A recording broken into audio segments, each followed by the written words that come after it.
How you guys doing today? I'm going to be doing a review on the GoPro Hero Plus, which is this little device here. This is an entry-level GoPro. This is the cheapest GoPro available. It's the most simplest GoPro. Basically, the concept is when you're starting up, okay, you get your hands on one of these. You see if you use it, you see how you use it, you see how you like it. The menu is pretty simple. The camera itself is ridiculously simple. And then if you do like it and you do use it, then you can go up to the next level or whatever you'd like to do. This is basically, again, an entry-level GoPro, brand new in the stores. They're about $130. I got mine for $80 in a pawn shop. I couldn't believe I had seen this. I wasn't even looking for this. I just always, I don't know, sometimes I'll get a feeling and I'll stop at a pawn shop and boom, I find something awesome. And this happens to be one of those situations where I was able to get my hands on a GoPro for 80 bucks. So, pluses and minuses. Here we go. First of all, before I get into that, it came with a complete waterproof back door. I put the one that's open just because, again, I want to get some sound in. Came with two clips, a flat one and a round one, and then the little clip there that basically you put that in after you mount your GoPro on here. You put that in here and it stops the vibration and extra noise. I don't really use this kind of stuff. I have a tripod mount that I put on, and I put my stuff on tripods, or I put it on my chesty, and I also have a monopole. So anyway, the camera is dope. Basically, open it up. When you open it up, it does not come out of its shell, okay? This camera, for what it is, it lives in its shell, does not come out. What you want to do is basically, as you can see back here, you have what you had over here on the side with the other cameras, with the other GoPros. You got that here, easy access, memory card, charging port. Okay, and then one of the things that I find that are freaking awesome about this camera is that when you have this closed, your charging port is still available. So, give me 1 second. Let me see if I have my battery here, camera bag.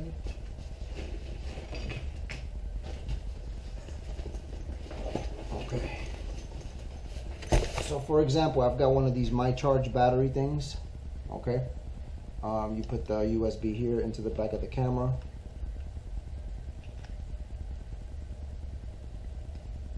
And then in whatever mount I have, I'm gonna create some kind of a bracket where it can hold this thing near it at least, okay?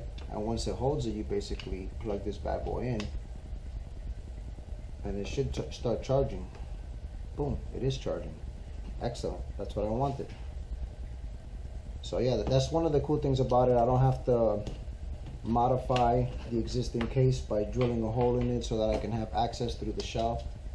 It's there already. The maximum that this camera holds is a 32 gigabyte. It does not go 64 like the Hero 4.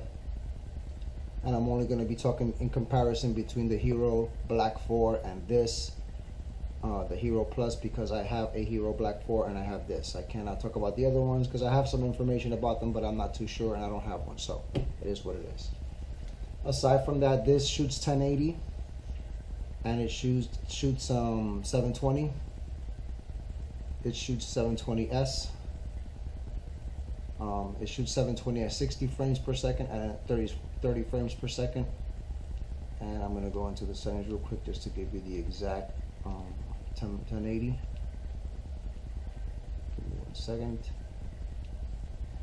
The menu here is ridiculously simple. It's not like, all right, so we got 1080 at 30 frames, 720s at 60 frames, and 720 at 60 frames. All right, so I'm gonna put it at 720s, 60. And then the next option would be a spot meter. That's when you're in low light situations.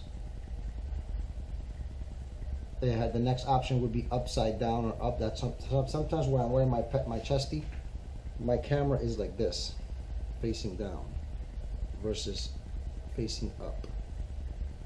So if it's facing down like this, or if I have it on my monopole and for some reason I'm able to get it done and try to get the shot that I want, you basically go into that part of the menu, flip it upside down, and the camera flips it so that you can do what you need to do. Quick capture is on by default.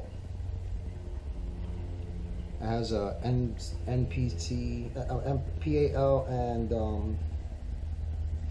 NTCS. Don't even mess with that. LED, it lets you control the LED up here, so it's pretty cool because I like to have mine off. Anything that I can do to save battery power. Also, it has like beeps and stuff. You can take the beep off. I took all that stuff off. Extra stuff that I don't need on. Has a time stamp or a date stamp on it. You can delete and exit settings. Has burst, has time lapse. The time lapse, it runs at 5 megapixels. The camera, and it takes a picture at every half a second. I wonder if I can change that. Give me 1 second. See if I can change this time lapse.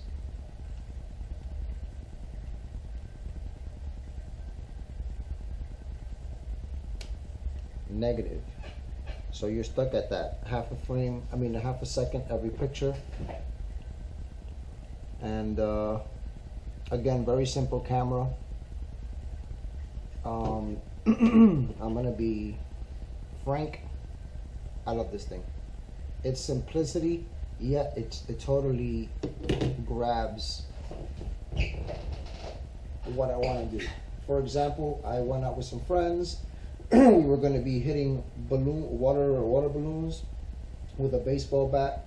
So I put my GoPro Hero 4 in front of the action in a waterproof case, and then I brought it up to 1080p at 240 frames a second, and then I had this one catching a side shot, just regular, of the whole ambiance, and it caught everything, all the sounds, HD. Man, this thing is awesome for if you want to get into it and you're not sure what you want to do. This is definitely the way to go. Just grab a GoPro Hero 4. They're $130 brand new in the store, and it'll get the job done.